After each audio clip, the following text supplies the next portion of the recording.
Roberts. Senator Kovacic. Thank you. I was actually just reflecting on a comment that Senator Walsh made about how this government knows how to tackle inflation and deliver services at the same time. Then I'm trying to work out why they're actually not doing it if they know how to do it. It would be much simpler for all the Australians that are struggling under this cost of living crisis if that were the case. It would be a lot simpler for young Australians who can't even fathom renting a property because it's so expensive, so much as having the dream or the aspiration of owning their own home. And it would be very, very helpful to Australians who have seen their mortgages double over the last 15 months or so. So I would suggest that if they do know how to do it, that Australians who are struggling under this cost of living crisis should be put out of their misery and the government actually does its job. On Wednesday last week, the RBA told the Senate Select Committee on the Cost of Living that government spending means that interest rates must be higher for longer. So let me repeat that. The RBA told the Senate Select Committee on Cost of Living that government spending means that interest rates must be higher for longer. So that's not the opposition saying that. That's the RBA saying that in a Senate Select Committee.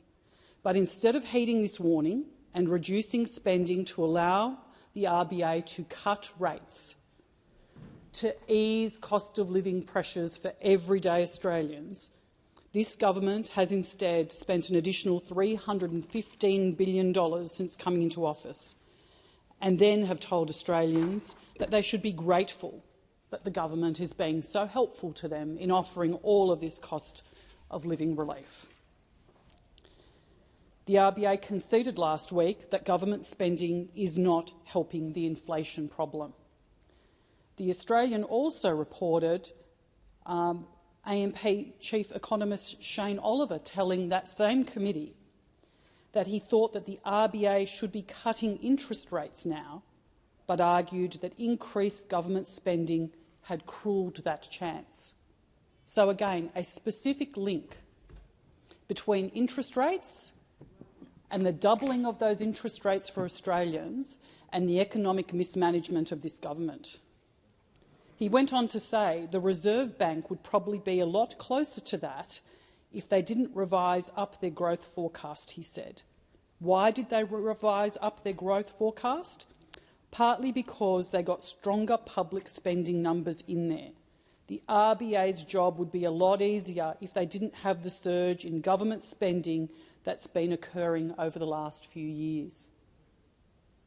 So it's very, very clear that this inflation and this cost of living crisis is homegrown. There have been comments about things that were inherited, and I'm really sorry, but when you're in government for almost 3 years, it's time to stop talking about what you think you may have inherited, but actually start talking about what you're going to do, particularly when you've stated earlier that you actually know how to do it.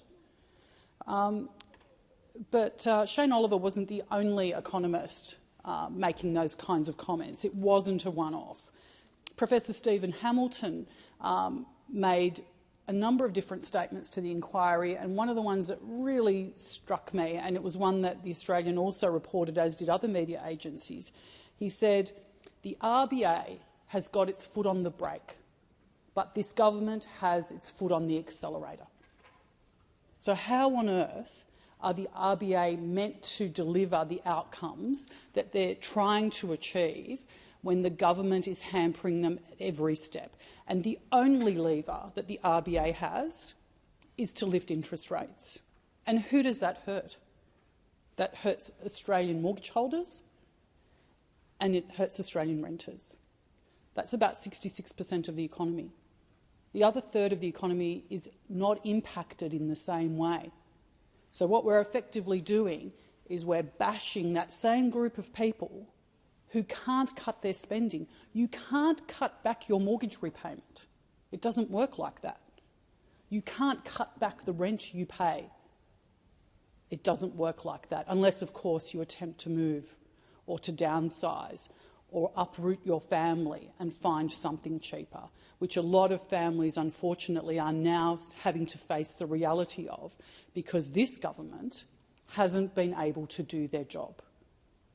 And I thank my colleague, Senator McGrath, for putting up this matter, because it is absolutely urgent and important, without question. Thank you, Senator Kovacic. The time for that debate has